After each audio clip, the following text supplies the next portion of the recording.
Hello, नमस्कार। कोविड-19 के इस मुश्किल घड़ी में हमें प्रत्यक्ष पाठशाला में जाकर अध्ययन करने का मौका नहीं मिल पा रहा है। इसीलिए बृहन्मुंबई महानगर पालिका शिक्षण विभाग इनके द्वारा ऑनलाइन टीचिंग, ऑनलाइन अध्यापन यह कार्य शुरू किया जा रहा है।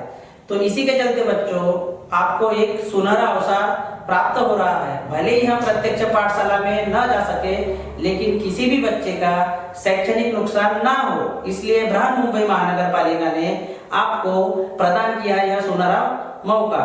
तो आइए बच्चों, आज हम यहाँ ऑनलाइन स्टडी का आनंद लें और आपको इसके अलावा जो हम यहाँ लेसन लेंगे, तो इस लेसन के हमारे YouTube के चैनल के द्वारा आपको इसकी संपूर्ण जानकारी प्राप्त होंगी तथा आप BMC के इस चैनल के द्वारा इसकी अधिक से अधिक जानकारी भी प्राप्त कर सकते हैं और यह वीडियो आपके स्क्रीन पर भी दिखाई देंगे। तो चलिए बच्चों, आज हम शुरू करते हैं अपनी ऑनलाइन स्टडी।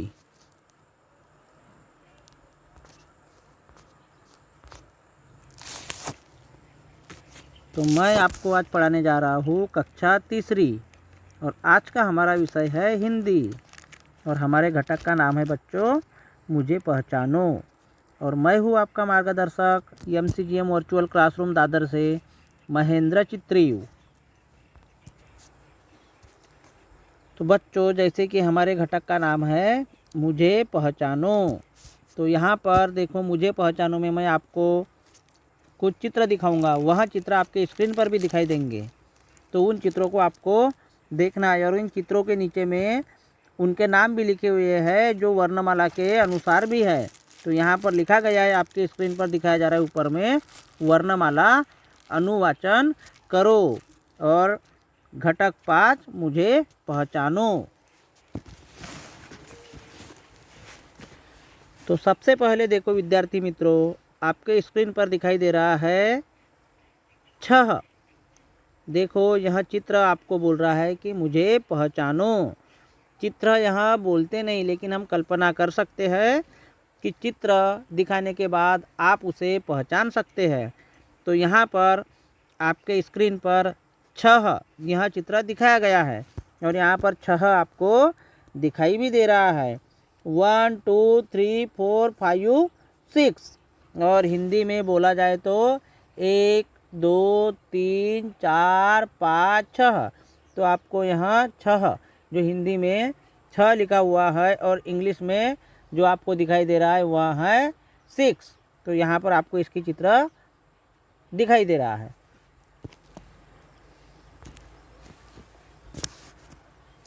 अगले चित्र में देखो बच्चों, आपको ढोल का चित्र दिखाई दे रहा है। ढोल, आपने ढोलक तो सुने ही होंगे। देखो अभी हमारे देश की संस्कृति यहाँ प्राचीनतम संस्कृति है और इस संस्कृति में ढोल मंजीरा इसका बहुत ही महत्वपूर्ण स्थान है। तो यहाँ पर ढोलक बजती हुई हमें दिखाई देती है। भजन मंडली हो और कई संगीत प्रोग्राम हो, वहाँ पर ढोलकी का बहुत ही अग्र स्थान रहता है। तो यहाँ पर भी आपको ढोलक का चित्र दिखाई दे रहा है। ढोल, यहाँ पर आपको ढोल का चित्र भी दिखाई दे रहा है जो हमारे एक संगीत का वाद्य ही है। तो यहाँ पर आपको आपके स्क्रीन पर ढोल का चित्र दिखाया गया है। देखो बच्चों, आपके स्क्रीन पर अभी चित्र दिखाई दे रहा है। वह चित्र भी आपको बोल रहा है कि मुझे पहचानो। तो आपके स्क्रीन पर जो चित्र दिखाई दे रहा है बच्चों, वह है अदरक। कौन सा चित्र दिखाई दे रहा है बच्चों आपकी स्क्रीन पर? अदरक। अदरक यहाँ बहुत सी जगह में इस्तेमाल किया जाता है। सुबह सुबह जब हम उठते हैं तो हमें ताजगी के लिए चाय की आवश्यकता होती है। उस चाय को भी कड़क बनाने के लिए, उस चाय को वास्तव में उस चाय का मज़ा लेने के लिए हम वहाँ पर अदरक का उपयोग करते हैं। अदरक डालने से यह चाय बहुत ही कड़क और बहुत ही अच्छी हमें लगती है, स्वादिष्ट लगती है। इसके अलावा अदरक का इस्तेमाल सब्जियां बनाने में भी करते हैं। फिर देखो, जो हम नॉनवेज बनाते हैं अर्थात चिकन मटन, जो यह हम सब्जियां बनाते हैं उसमें अदरक का इस्तेमाल होता ही है। तो अदरक का इस्तेमाल यहाँ बहुत जगह किया जाता है। तो यहाँ पर आपके स्क्रीन पर बच्चों अदरक का चित्र दिखाई दे रहा है। इसे हम मसाले में भी उपयोग करते हैं। इसके पश्चात देखो बच्चों आपके स्क्रीन पर एक चित्र दिखाई दे रहा है।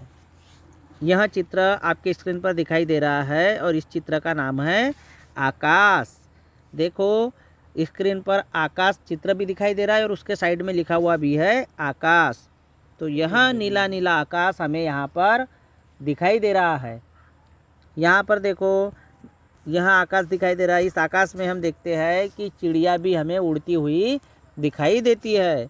यह नीला नीला आकाश हमें बहुत ही अट्रैक्टिव मनोरम लग रहा है। तो आप सभी आकाश तो देखते ही है। आकाश अर्थात स्काई, इंग्लिश में इसका नाम है, इंग्लिश में इसे कहा जाता है स्काई। तो यहाँ पर आकाश का आपको चित्र आपके स्क्रीन पर दिखाई दे रहा है। उसके पश्चात देखो बच्चों यहाँ पर आपको चित्र दिखाई दे रहा है आपके स्क्रीन पर। यह चित्र है हाथ का। आपको यह चित्र पहचानना है। तो यह चित्र आपको दिखाई दे रहा है हाथ का। साइड में लिखा भी है हाथ का चित्र। अभी हम लोग भी अपना हाथ दिखाकर ऐसा बोल सकते हैं कि इस चित्र को पहचानो। तो यहाँ पर आपके स्क्रीन पर हाथ का चित्र दिखाई दे रहा है। इसे आप ध्यानपूर्वक देखो बच्चों कि आपके स्क्रीन पर कौन सा चित्र दिखाई दे रहा है।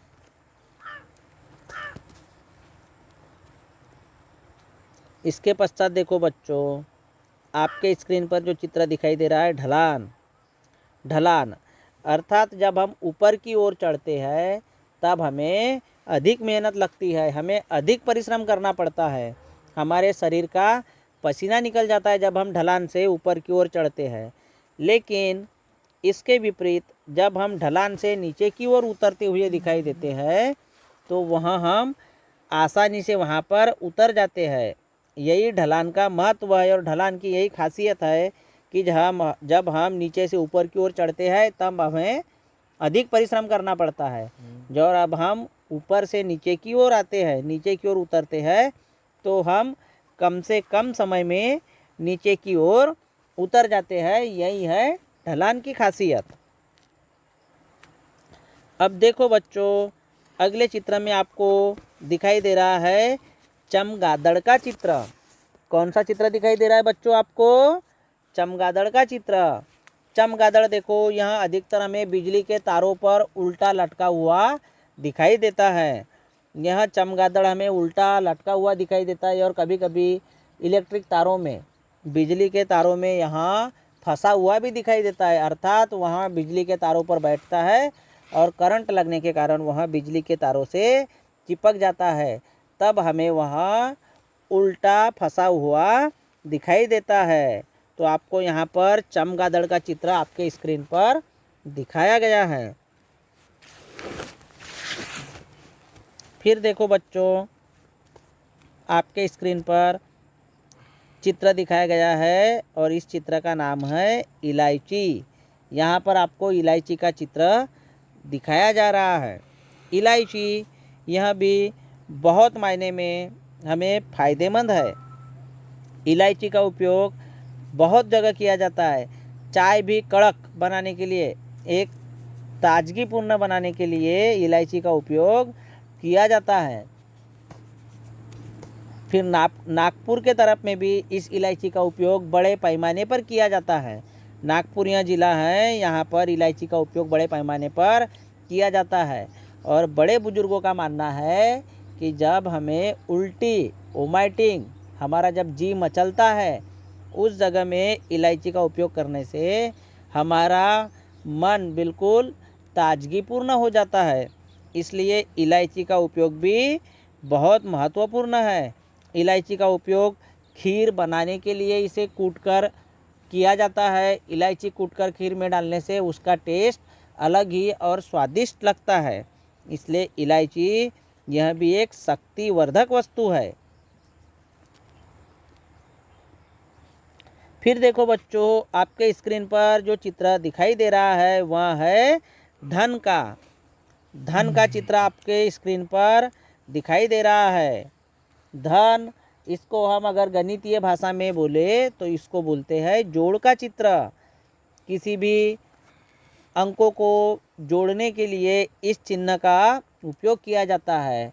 जैसे उदाहरण के लिए ले लो तो 3 धन 3, अर्थात इंग्लिश में हम धन को बोलते हैं प्लस, 3 + 3, और इधर 3 धन 3 बराबर, और इंग्लिश में बोलेंगे = 6।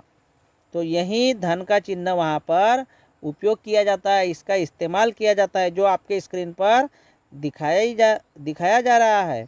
ऊपर से एक खड़ी लाइन और इधर से आड़ी लाइन, जब दोनों एक दूसरे को क्रॉस करते हैं तब वहाँ पर होता है धन का चिन्ह।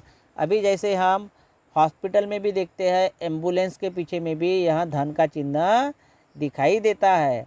तो धन का चिन्ह भी यहाँ अनेक अर्थ हमें बताता है।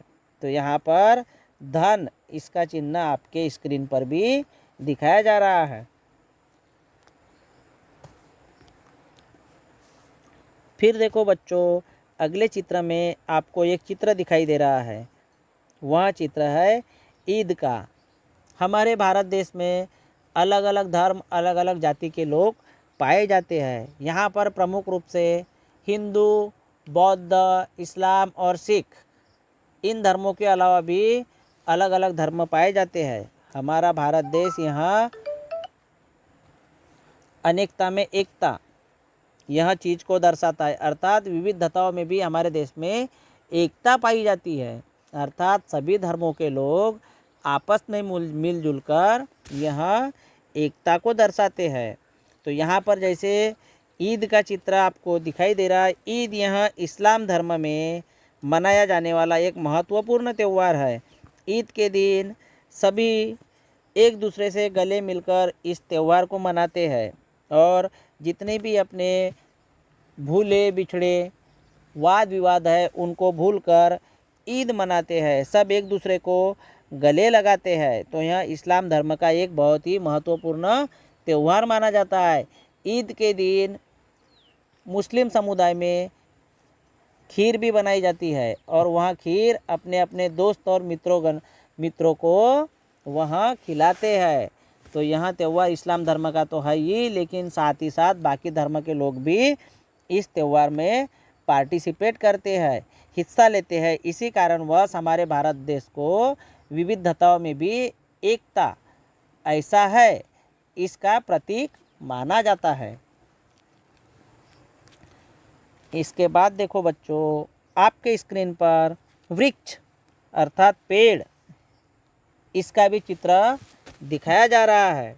तो वृक्ष, पेड़, यह हमें जो हमारी प्राणवायु अर्थात हमें जो ऑक्सीजन मिलती है वह इन पेड़ों के माध्यम से ही मिलती है। तो यहाँ पर आपके स्क्रीन पर वृक्ष अर्थात पेड़ का चित्र दिखाई दे रहा है।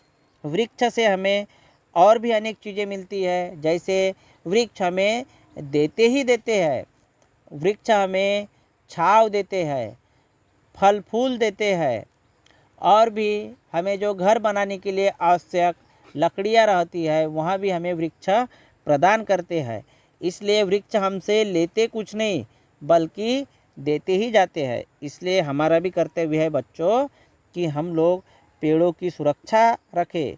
वृक्ष को हमें काटना नहीं चाहिए, बल्कि हमारी यह जिम्मेदारी है कि हमें वृक्षारोपण का कार्य बड़े से बड़े पैमाने पर करना चाहिए। इसलिए वृक्षों की जो कटाई है, जो बेफालतू बेफिजूल कटाई है, इसे रोकने का हमारा एक सामाजिक कर्तव्य ही है। इसलिए वृक्ष की कटाई, इस पर हमें पाबंदी लगाना चाहिए।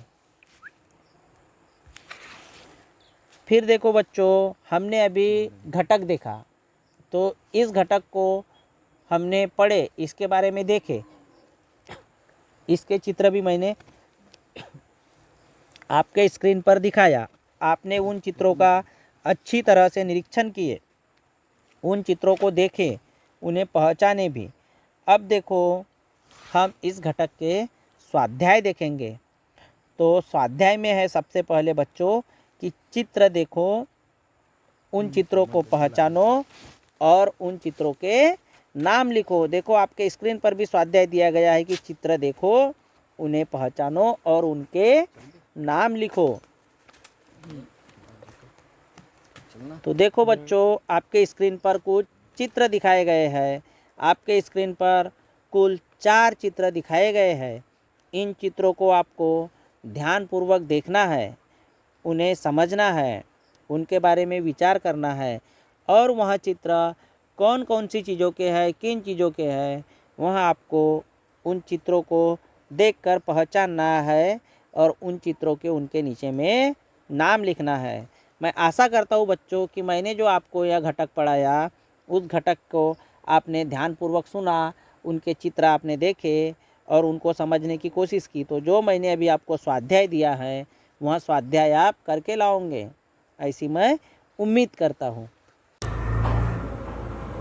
तो बच्चों, आज आपने जो लेसन देखा, उस लेसन को बार बार देखकर, पढ़कर उसे समझने की कोशिश करो, क्योंकि एक बार पढ़ने से, देखने से कोई भी चीज पूरी तरह से समझ में नहीं आती है। इसलिए कोशिश करो कि इसका आप बार बार सराव करें, क्योंकि बच्चों कहा जाता है कि करत करत अभ्यास ते जड़मति होत सुजान, रसरी आवत जात है सिल पर होत निशान। इसका अर्थ यह है बच्चों कि अज्ञानी से अज्ञानी व्यक्ति भी अगर निरंतर से कोई कार्य करने की कोशिश करे, किसी भी चीज को मन लगाकर पढ़े, उसे देखे, समझने की कोशिश करे, तो वह उस चीज को अवगत कर सकता है। जैसे आपको उदाहरण में दिखाया गया है कि जैसे हम कुएं से बाल्टी के द्वारा, जो रस्सी वाली बाल्टी रहती है उसके द्वारा, पत्थर की कुआं रहती है, जब हम पानी खींचते हैं बच्चों, तो वह पत्थर पर निशान बन जाते हैं। उसका अर्थ यह है कि अगर से अज्ञानी व्यक्ति भी अगर हर चीज को करने की कोशिश करे तो वह उस चीज को प्राप्त कर सकता है। तो बच्चों, इसी प्रकार आप भी इस लेसन को अवश्य पढ़ें और बार बार पढ़ें। और कुछ समस्या आती है तो उसके लिए तो बच्चों हम है ही। इसके आगे की जानकारी आपको हमारे अगले वीडियो में प्रदर्शित की जाएगी। इसके लिए आप जो नीचे सब्सक्राइब का बटन दिया गया है उसे प्रेस अवश्य करें और अपना नोटिफिकेशन ऑन रखें, ताकि जो आगे के हमारे वीडियो आपको दिखाए जाएंगे वह आपको जल्दी से जल्दी प्राप्त हो सके। तो बच्चों, आप अपना ध्यान रखें, सुरक्षित रहे और हर चीज की सावधानी बरतें। धन्यवाद।